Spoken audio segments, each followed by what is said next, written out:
Bem-vindos a mais um vídeo de qualidade de vida. Eu quero falar um pouquinho agora sobre esse produto aqui, ó. Na verdade, nesse vídeo a gente vai falar sobre filtro solar. Vou te dar algumas dicas de como usar a pasta d'água como um filtro solar, que é a maneira que eu utilizo, né? Vou te falar algumas coisas a mais algumas dicas também. Aqui a diferença, vou te falar também a diferença, por exemplo, aqui é o óxido de zinco, que é um tipo de filtro solar físico, né? Porque nós temos proteção física e proteção química, que é esses protetores solar que vocês compram na farmácia, quase sempre tem uma ação química. Aqui a gente vai ter uma proteção física. Então eu vou te falar um pouquinho sobre isso. Deixa eu ver se eu consigo te mostrar aqui a composição química disso aqui, ó. Porque o protetor solar também tem muitos produtos químicos, né, agridem a sua saúde. Vou te falar sobre isso, vou te falar quais são as piores substâncias que tem no seu filtro solar. Vamos falar um pouquinho sobre isso, vou te dar mais algumas dicas de como utilizar, tá? Mas tudo isso depois da vinheta.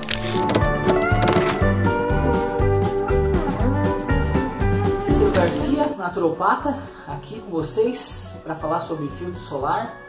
Então, lembrando que eu não sou contra o uso do filtro solar, tá? Mas eu acho que tem que ter um equilíbrio aí, tá meio desequilibrado esse fator que a gente tá usando protetor solar demais, né? A gente está se expondo pouco ao sol e ainda quando se expõe a gente está sempre de protetor. Então, uma dica que eu já quero te dar para amenizar isso, para melhorar bastante isso, por exemplo, quando você for à praia, antes de usar o protetor solar, pegar ali uns 15, 20 minutos de sol, depois sim passa o filtro solar, né? Então aqui, aí tu já conseguiu pegar bastante os raios que vão ser transformados depois pelo teu corpo em vitamina D3, né? Que na verdade é um hormônio. Quero te falar também que nos filtros solares brasileiros, no filtro solar nacional, é permitido muitas substâncias que em outros países não é permitido, né? Por exemplo, e já é uma dica que eu te dou de tu dar uma olhadinha lá atrás do teu filtro, né? Um dos piores e que está presente no nosso filtro solar é o 4-metil-belidizeno de cânfora, tá? Isso é um disruptor endócrino e em crianças ele ainda é mais nocivo ainda, né, porque ele altera nossos hormônios, né, em uma criança que está em desenvolvimento. Isso ainda vai trazer mais problemas. Então, uma das coisas que tu pode fazer é utilizar um filtro solar que não tenha essa substância, tá? Que é a pior. Em muitos países, a maioria dos países, na Europa, nos Estados Unidos, essa substância é proibida. E, inclusive, protetores solares de marca multinacionais, elas aqui no Brasil elas têm essa substância, mesmo não tendo lá, aqui no Brasil, como é permitido, eles colocam, tá? Então, se tu conseguir comprar um protetor solar importado, né, ou importar de alguma forma, os filtros solares importados não têm essa substância, tá? E outra coisa que tu deve observar no teu filtro solar é que se ela tem, agora sim, que ela deve ter essa substância, é o Tinasorb, tá? Porque o teu protetor solar ele tem que ter proteção PPS, né? Que quase sempre vem ali na frente, mas ela tem que ter também a proteção PPD. A proteção PPD deve ser 1/3 da PPS, pelo menos, tá? Isso é uma lei. No Brasil isso não está ainda sendo observada, tá? Então tenta observar no rótulo, né, se ele tem proteção PPD, mas muitas vezes tu não vai encontrar essa informação.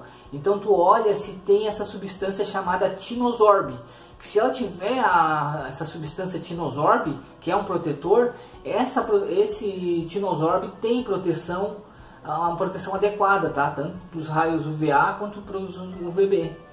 Perceba ali, né? Olhe atrás do rótulo se tem essa substância, tá? Tinasorb, e sempre procure o que não tem o 4-metil-belidizeno de cânfora, tá? Então é duas coisas que tu deve observar no teu filtro solar, né? Principalmente para as crianças Isso é bem importante. Também tu deve procurar usar um protetor solar que tenha no máximo proteção 30, tá? Porque acima de 30, isso é meio que fajutice da indústria farmacêutica, tá? Porque acima de 30, 50, 100, a proteção a mais que tem é muito pouca. A mínima proteção a mais, além do 30, e o preço muito maior. Então uso de 30 no máximo, tá? Nem que tu passe mais vezes, tá? E assim, dessa forma você não está sendo enganado pela indústria farmacêutica, tá bom? E agora eu vou te ensinar a fazer um protetor solar, né? Como eu já disse, não é minha intenção de você não usar, mas sim de amenizar o uso, já que ele tem muitas substâncias nocivas para a sua saúde, para a saúde da sua família, né? Então com esse filtro solar que eu vou te ensinar agora, tu vai conseguir diminuir bastante o uso desses protetores químicos, né? Talvez, dependendo da quantidade de sol que você vai pegar, você consiga até não usar, tá? Então vamos lá, vamos para a receita então. Então vamos à receita. Esse é o protetor solar que eu utilizo, tá? Então eu cheguei a essa formulação aqui, ó. Eu já usei esses ingredientes todos separados como protetor solar e também dá, tá? Eu já usei aqui, ó, a babosa, conhecida também como aloe vera. Já usei ali, ó, óleo de coco, também é um protetor solar. Já usei aqui o que é a pasta d'água, que tem óxido de zinco, é um protetor solar físico, ou seja, ele não absorve os raios ultravioletas A e B, ele repele, né? A babosa ajuda também porque uma das coisas que o sol faz é desidratar, então a babosa ajuda nesse aspecto. E o óleo de coco é considerado um protetor solar de nível 10, né? Alguns estudos estão mostrando que ele consegue ter um fator 10.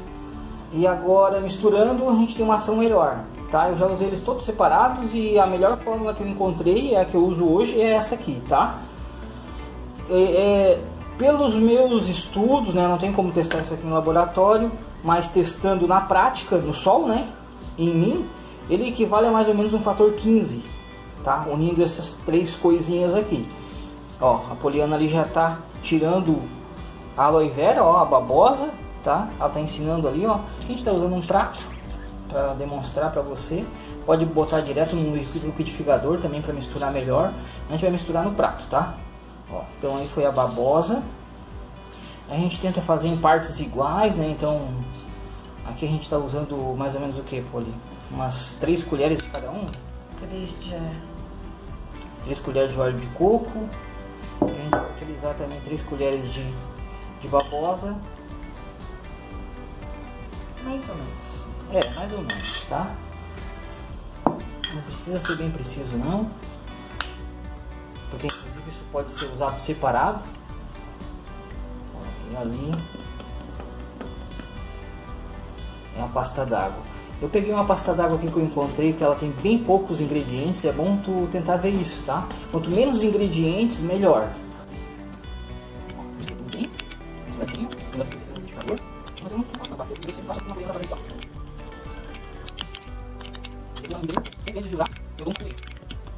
Ó, o vidrinho que a Poliana vai usar é um vidrinho de suplemento qualquer, tá? Mas pode usar também, mostra ali, Poliana, ó, até essa pasta d'água é legal por causa disso, ó. Eu gosto de abrir mostra aí como é que abre, ó, e uso o próprio tubinho da pasta d'água, que até porque esse tubinho aí é um tubinho bem semelhante aos tubinhos de protetor solar mesmo, tem uma tampinha ali, então é legal para levar para praia. Ó, então a Poliana está usando ali um funil, misturou bem e tá feito seu protetor solar fator 15, usando substâncias que não agridem a sua fisiologia, não tem distupidores endócrinos, né? Pode ser usado por criança também. Lembrando que eu não sou contra o uso do protetor solar, isso aqui é uma solução para te diminuir o uso do protetor solar, né? Se tu tiver que ficar um dia inteiro, ó, fica meio esbranquiçadinho, tá? E é por isso também que eu misturo, não uso mais o óxido de zinco sozinho, porque o óxido de zinco aí fica muito branco, tá bom? Valeu, um abraço!